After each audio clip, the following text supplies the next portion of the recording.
Welcome Michael Dolphin here, Guidance Director at Londonderry High School, on another edition of Guidance News. I'm fortunate to have with me today Ms. Colleen McKenna from New Hampshire Higher Education Assistance Foundation, commonly called NHEAF. Colleen, welcome. Thank you very much. Could you talk a little bit about what your position is at NHEAF and actually a little bit more about NHEAF as well? Sure. I am a college outreach specialist, and I work specifically in the Center for College Planning as part of the NHEAF network. New Hampshire Higher Education Assistance Foundation is the state guarantee agency for the federal student loan program, and basically every state is required to have an agency that services and oversees the federal student loan program, and that's what NHEAF does. And even though we have New Hampshire in our name, we're actually a private nonprofit organization, not directly affiliated with the state, actually probably more of a partner working on that loan program. Our office, the Center for College Planning, is an outreach service to assist families with the college planning process as well as applying for financial aid.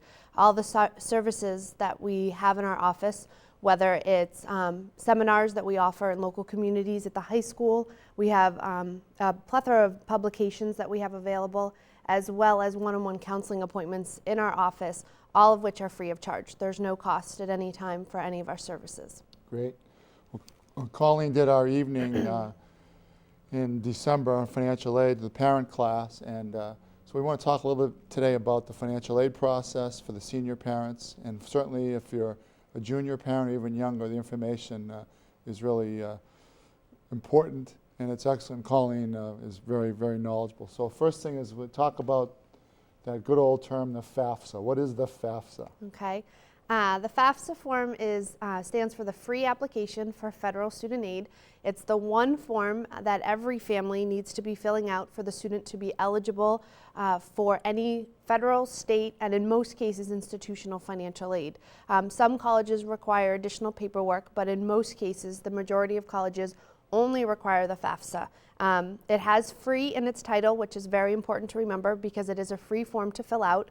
It needs to be completed for each student applying for financial aid. So if you have multiple children at home applying for financial aid, there needs to be a form completed for each one, but it only needs to be filled out once. It gets submitted to the Department of Education, who will then process the form and send the results to the colleges that are noted on the form that the student is applying to.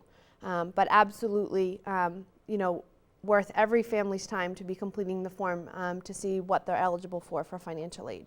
Okay, and the FAFSA on the aid, federal, state, institutional aid, you're talking about the colleges and universities. Correct. Most colleges will only use the information provided on the FAFSA form to determine what of their institutional money a student would be eligible for. So not only would they be eligible for the funds available from the state of New Hampshire and that put aside by the federal government, but also each college typically has a set amount of money that they have available to award to students to make college affordable every year, and they'll use, again, the information provided on the FAFSA. Is it possible for students, seniors, upcoming juniors next year to get financial aid from a college without filling out the FAFSA? Some students may qualify based on merit, which would be for academic, athletic, artistic talent, or community service involvement. And very often that is something that's reviewed and awarded by the admissions office when reviewing an application for admission.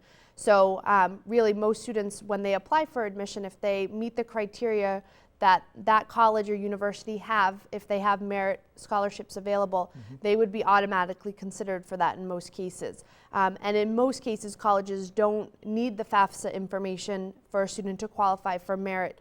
But every student qualifies for some type of financial aid, at least from the federal government, which is why it's so important for families to complete that form. And all the families should complete it no matter what their income level is, no matter what they may think about their level of financial aid. It's recommended that every senior's parents and senior fill this FAFSA out. Absolutely.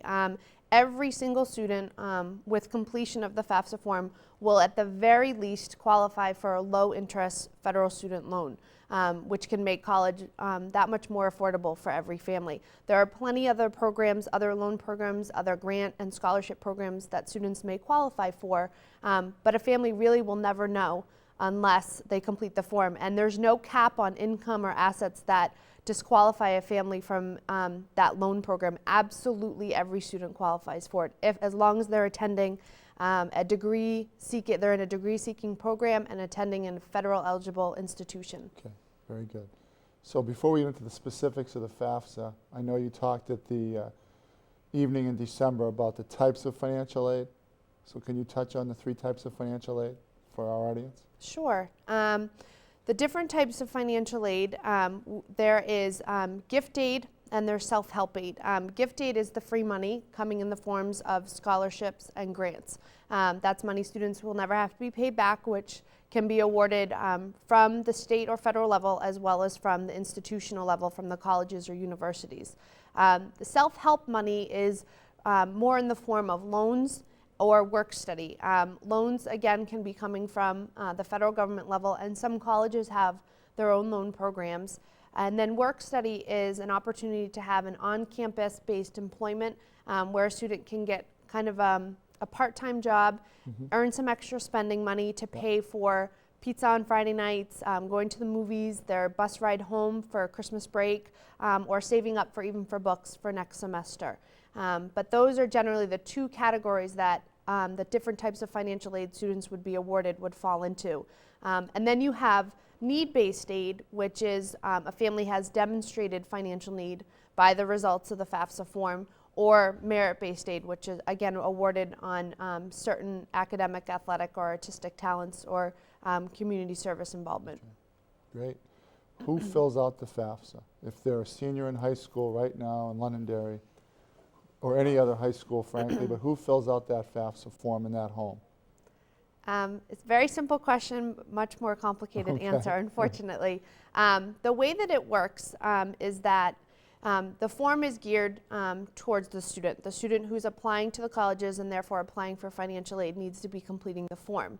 But the way the Department of Education looks at it is that the form needs to be completed by the student with the parents that they live with the majority of the year. And that is where there can be a lot of confusion. So when you look at the family dynamics, basically the student needs to be completing the form with the parents in their majority household. So if you have a situation of separation or divorce, the students need to be completing with the form with the parents that they live with the majority of the year. And if there happens to be a step parent, a part of that household, their information does need to be included as well.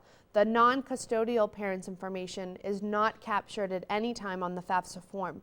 There are some colleges who may require additional paperwork that could at some point look at non-custodial information, but as far as the FAFSA is concerned and the Department of Education, it's just the custodial parents that they'll be looking for.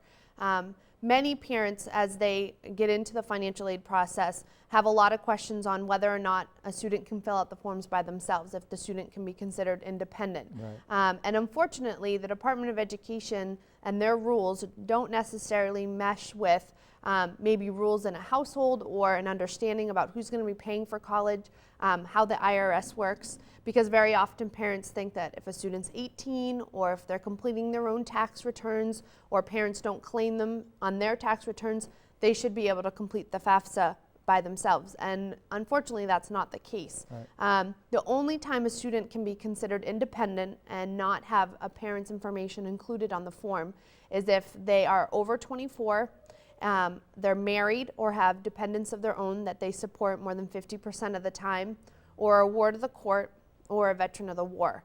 And most of our 17, 18-year-old high school seniors don't fit any of that criteria, which means that parents' information needs to be included on the form. Okay. The language on the form will absolutely be directed to the student, and that's important to keep in mind.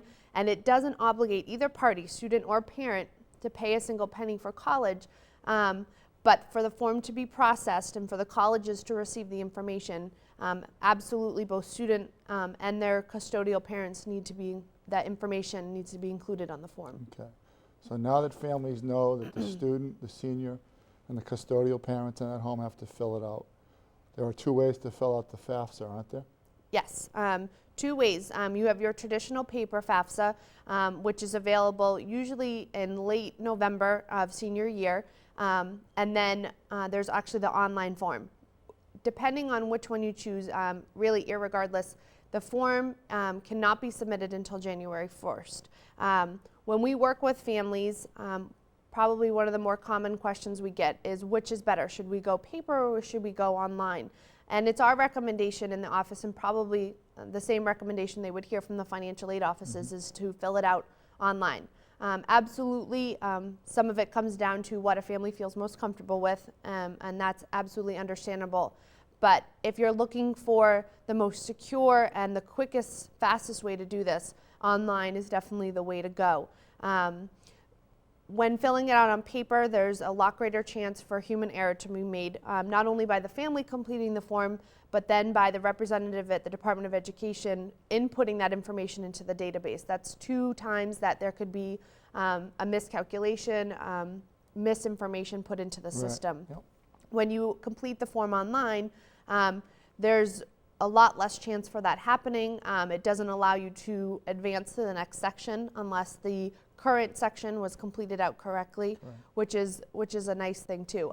About 15% of paper FAFSAs last year were rejected, and I think less than 1% of the online FAFSAs were. So as you can see, there's definitely a less chance of error doing it online, and it is much faster. The turnaround time for paper FAFSA could be as much as 4 weeks, depending on the time of year. Online, not only do you get immediate results in terms of the expected family contribution, but you should receive the student aid report, the results from the FAFSA, in no less than 2 weeks. Okay. So the custodial parents and the senior fills out the FAFSA, recommend online. It's based on, for the current class of 2005, it's based on the 2004 year? Absolutely. The information as far as income is concerned will be based for the class of 2005 from the previous calendar year, 2004. So for our juniors this year, graduating next year, it will be based on this year of 2005. It's always the previous calendar year. And remember, they're filling out the form on January 1st. So the tough thing is, how do you complete a form with the previous calendar year information when tax returns haven't been completed and most families won't even have their W-2s? And a lot of it's going to come down to estimating. Absolutely, it's in the best interest for families to complete the form as soon as they possibly can after January 1st of the senior year, using estimated figure as accurate as they can be, but estimated figures, and then have plenty of time down the line to update the information once tax returns are completed. And in a lot of cases, colleges will be looking for copies of W-2s and tax returns for both the student and parent if available. So probably one of the best messages that we can share with families today is just the importance of completing the form as early as they possibly can. Colleges would prefer that as well, and everyone knows that there will be time ahead for them to make corrections with the real numbers once they have been completed. Okay, so now the parents fill out the form, the senior fills out the form, okay? What about deadlines? Colleges have different deadlines, don't they, for financial aid versus admissions deadlines? Yes, the admission office and the financial aid office, there's a very good chance that the deadlines may be different, that what the admission office has for a deadline could be very different from what the financial aid office. And there's also a chance, if you have a student applying to multiple colleges, 5 or 6 schools, that none of those deadlines may be the same.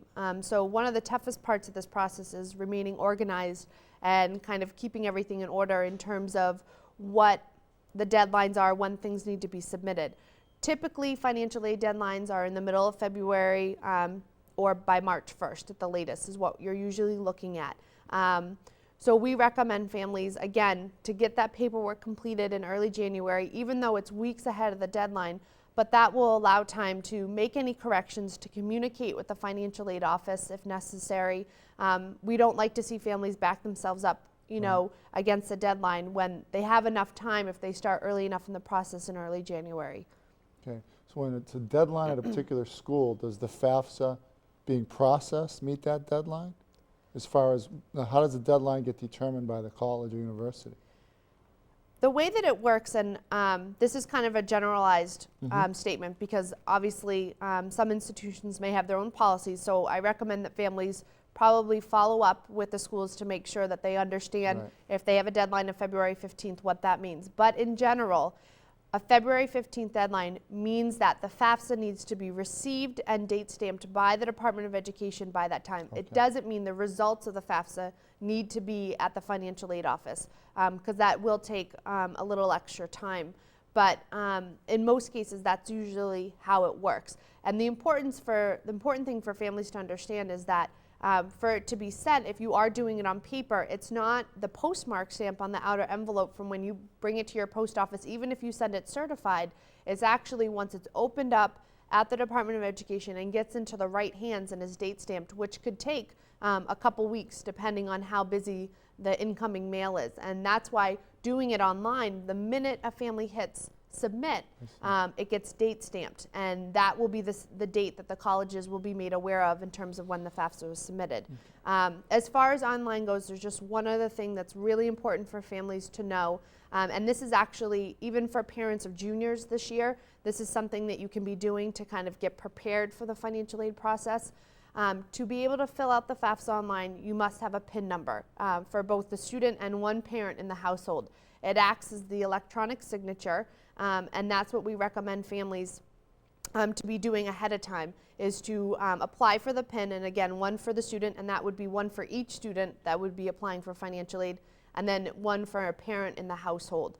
And then again, that will act and allow them to sign off on the online form for the FAFSA, since they won't have the paper form in front of them. So it's personal identification number? Yes, that's what PIN stands for, personal identification number. And again, that allows them to sign off on the FAFSA form. Is that kind of like a lifetime PIN as well? Is that like for the student for 4 years of college, and for the parent, if they have younger children, that same PIN number can be used in future years? Yes. Once you receive your PIN, it's yours for life. So for a parent who has multiple children, they use the same PIN number for each student as they go through financial aid. It's just that for each new student that will be applying, that student will need to get a PIN number, but it definitely is theirs for life. And it is a process, as far as the FAFSA is concerned, that needs to be renewed every year. So they will continually use that PIN number for each year as they update their financial information. And the parents get notified, and the senior gets notified electronically or by mail or both about their PIN once they've submitted their information?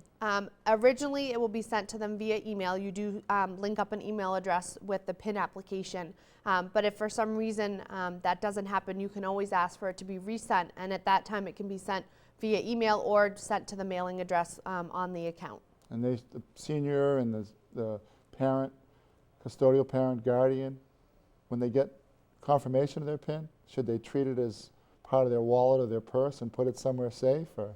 Absolutely. The PIN number is something that you definitely want to kind of keep a hold of.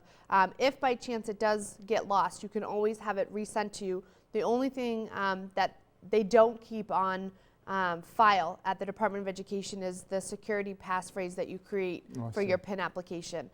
So whatever you choose, whatever question you choose to answer is kind of your security question. You need to make sure that you keep track of that somewhere. Okay, very good. So now that the senior and their parents have filled out the FAFSA, done it online hopefully, and it's sent and date stamped by the Department of Ed, what happens next? Once the form is received by the Department of Education, it will be processed. And about pretty much at the same time, simultaneously, the families will receive what's called a SAR, a student aid report, and at the same time, the colleges will be receiving an ISER, which is the institutional information report. Both forms contain basically the same information. The families are basically getting a summary of everything that they have provided as far as information goes on the FAFSA form for them to review and to make sure that they made no mistakes entering the information. As part of that student aid report, there will also be a very important number, which is EFC, Expected Family Contribution.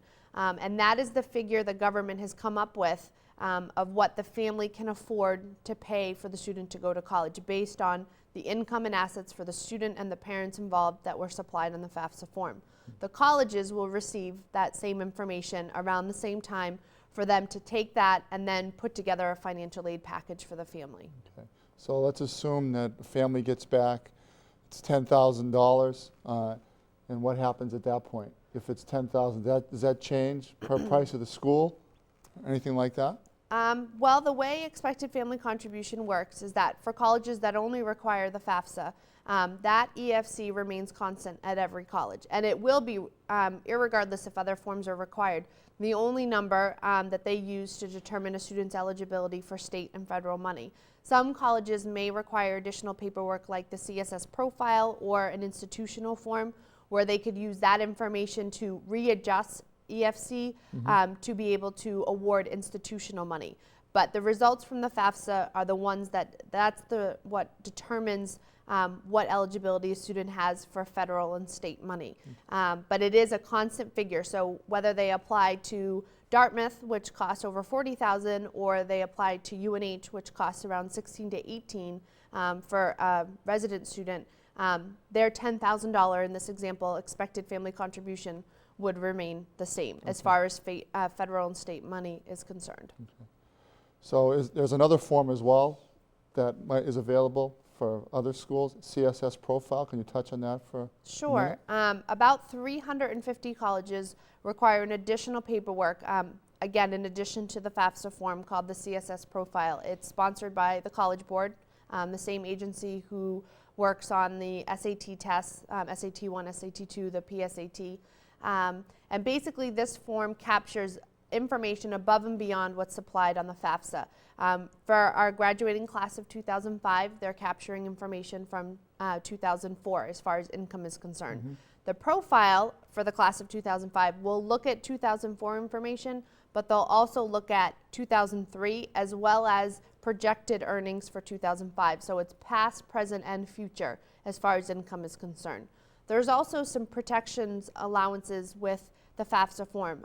They don't require families to show the full value of retirement, of life insurance, or their primary home. Where the profile will definitely ask about the home equity for their primary home. They may ask for the total value of life insurance or of retirement. The way that the profile form works as well is that it's a form that comes with a fee. The free application, that FAFSA form, is a free form. The profile costs money. It's $5 to register, and for each college that may require it, it's an additional $18. And that $18 basically pays for the form to be customized based on the questions that the college may ask. And that's where they may get more in depth about asking total value of life insurance or retirement, value of vehicles, value of money in siblings account. Each college has the opportunity to throw in any questions that they need to know to best award the institutional money they have available. Okay. So after all of this is done, then the family gets, a senior gets a financial aid package. So on April 7th, I think at the high school, have an opportunity to have senior parents come in if they haven't made a decision yet in their college or university, and then understand the packages and the difference between the gift aid and the self-help aid and all of that. Could you just repeat the phone numbers and email as well for families if they need assistance from New Hampshire Higher Ed? Absolutely. During the spring is when the colleges will be hopefully notifying students of their acceptances, and part of that will be an award package. And like you have shared, the high school is going to have an award seminar this spring, which is a great opportunity for families to come in to bring their actual awards that they've received. And we actually bring examples ourselves in case families haven't received them. And we go over kind of all the nuts and bolts of what they've been offered, really break down the different grants and scholarships, the loan programs, so families really understand what they've been awarded. And that's probably the most important part of the process in the spring, is that no student should be saying yes to a college until they've heard back from all of the schools, they have seen what they've received in financial aid, and are able to make an informed decision about what's going to be the best choice for that family. And it's so essential for families and for students to make sure they fully understand what's in the award package, what the consequences would be in terms of repayment. If they're receiving a scholarship, do they have to maintain a certain GPA? If they bring money in from outside scholarships, how will that affect their award package? And that's all of the information that we go over in that award seminar. But if a family can't happen to make that night, or would like to actually sit down with myself or one of the counselors in our office, they can call the Center for College Planning, set up an appointment, and have an hour or so to sit down and actually go through each of the financial aid awards. We have a great spreadsheet we create for families to really show them what it's going to come down to, what the bottom line is going to be for the family of what they're going to be paying out of pocket, how much they're borrowing, what the financing and repayment's going to be like that. The phone number for our office is 1-800-525-2577, extension 119, and our email address is collegeplanning@nhheaf.org. I want to thank Colleen for coming today. Very, very helpful, as always. Big asset to the Londonderry School District. So again, New Hampshire Higher Ed services are free. Hopefully the information helps Londonderry families to fill out the FAFSA. Please do so as soon as possible now it's the middle of winter, and best of luck in the process. And again, Colleen, thank you very much. Thank you.